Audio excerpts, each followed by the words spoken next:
Hello guys, watching Droid Crunch and I am Lokesh Kapoor, and in this video we are going to take a deep look at how we can create nice galleries, slider galleries with ACF.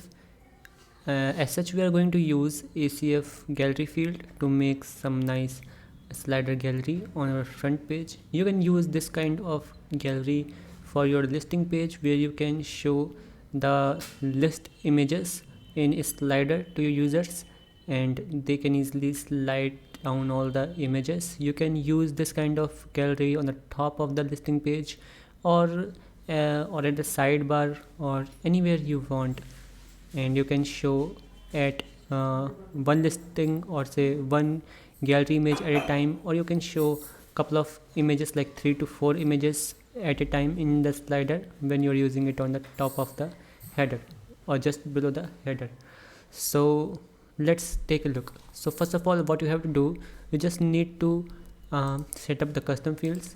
Let me show you how. So I have this field group testing page, and here is my gallery field gallery. Okay, so I'm returning the image array and field type is gallery, and that's it. And I'm just using it for my page post types, so for all the pages it will be shown. So here's my page, that's ACF gallery, and here's my field where I have set all the 3 images 1 2 3 4, and I have saved it. Okay, updated the page, and here's my Elementor editor for my page ACF gallery. Okay, and now I can just drag and drop the widget of ACF gallery. So this widget is coming from Dynamic.ooo plugin. So if you haven't downloaded this plugin, I will recommend you to first download this plugin, install, and then you can use this feature. Okay, if you haven't this plugin yet, you can check out the link in the description. That's an affiliate link, but if you buy, you will not have to pay extra money. Instead, you will get 10% off if you use my code.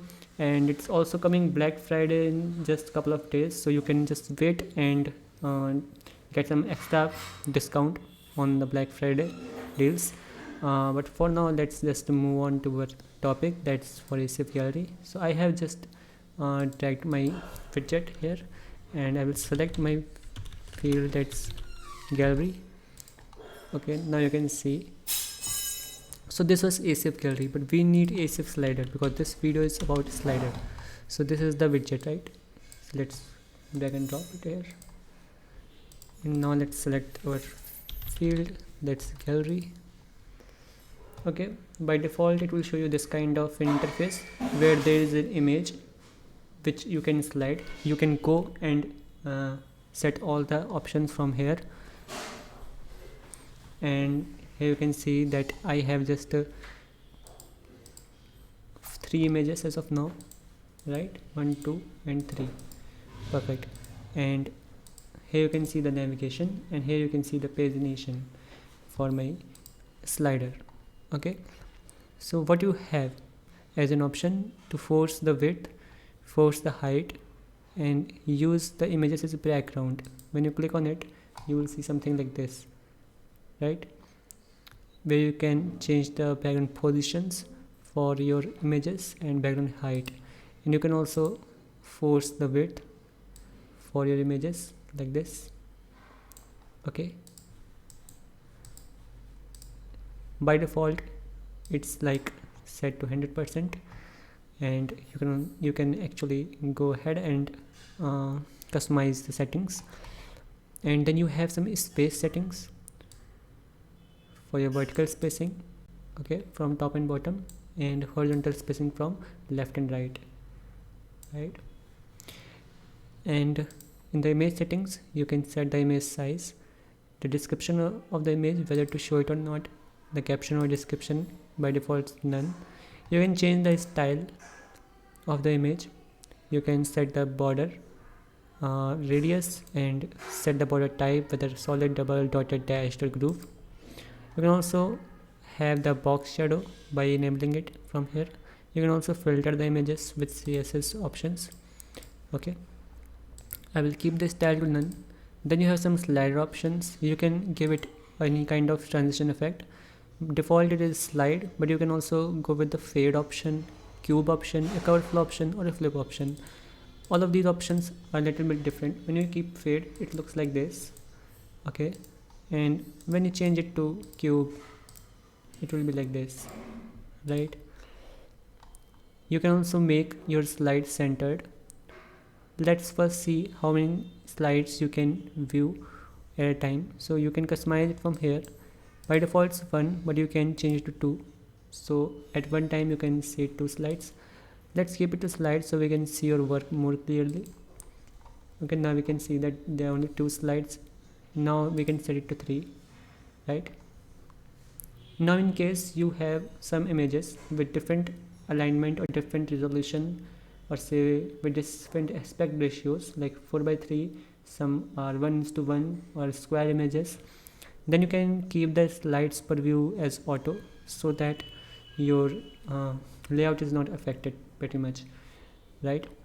And if you want to keep these kind of images in the top of your header or just below the header, then what you can do, you can just click on your section, go to layout, and stretch the section, right?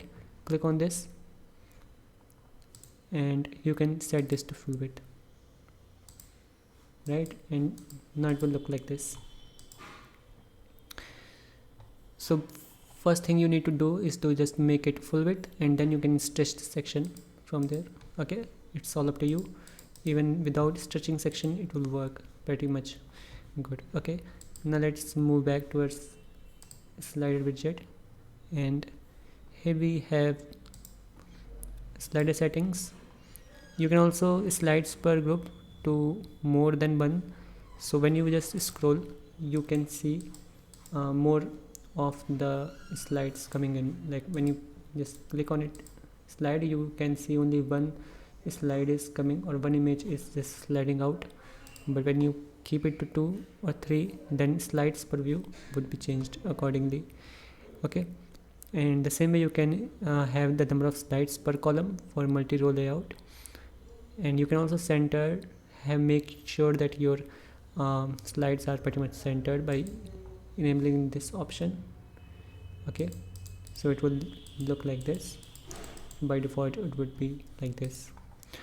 Okay, and you're gonna have some navigation options where you can change this arrow icon or customize this arrow icon. You can change its size.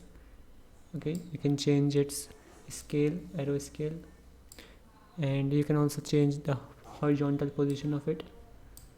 Okay, like this. And you can change its vertical position. You can change its arrow stroke and line stroke. Keep both to same. You can also change its dashes. Okay, but I will keep it to 0, which is by default. Okay, that's it. You can also change its color so that it may look pretty much good. Okay, and you can also change the hover color. Then we have pagination over here, these ones. What you can do for pagination, you can enable or disable the pagination. The same goes with navigation, which we skipped. We can also enable or disable this navigation. So if you disable it, it would work, but it will not show. You can slide, but the arrows will not be visible. In the pagination, you can choose a pagination type.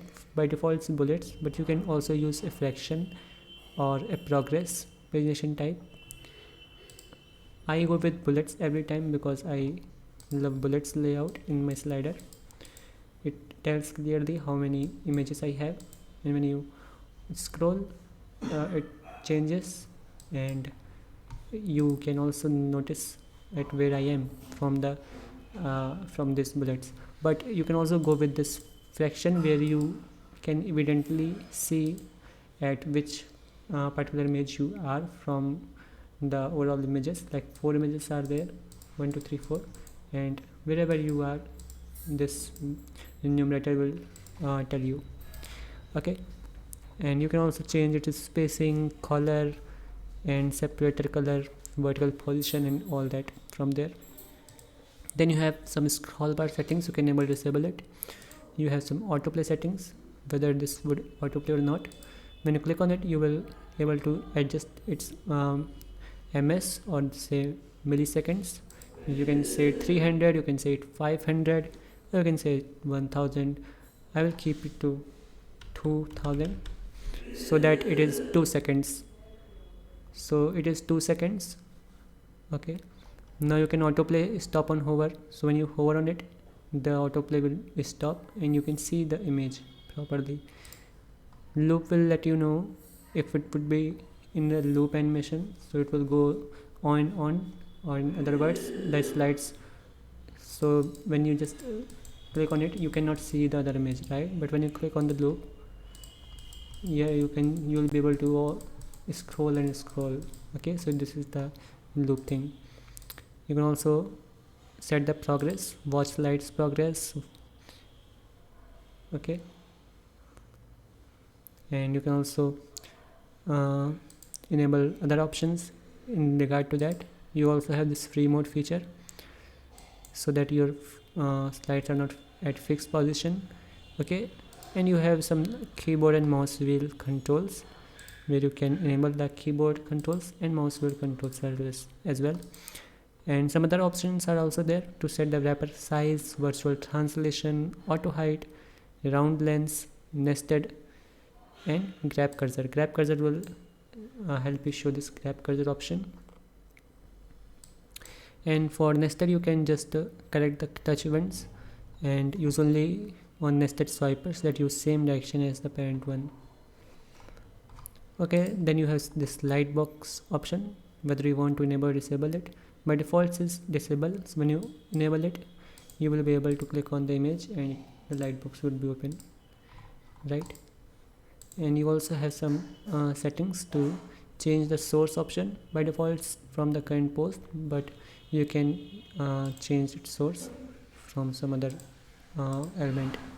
And then you have some other options, but this is all for the content options, and styling is pretty much all there. So this was all for today's video. I hope you liked it. You can create some nice sliders with this ACF slider widget, and you can dynamically get the images data from the gallery ACF field, right? And you can easily use it. If you have any questions, you can ask me in the comments, and please subscribe to our channel for watching more videos like this. Till then, bye bye and have a wonderful day. Stay healthy, stay blessed. Take care.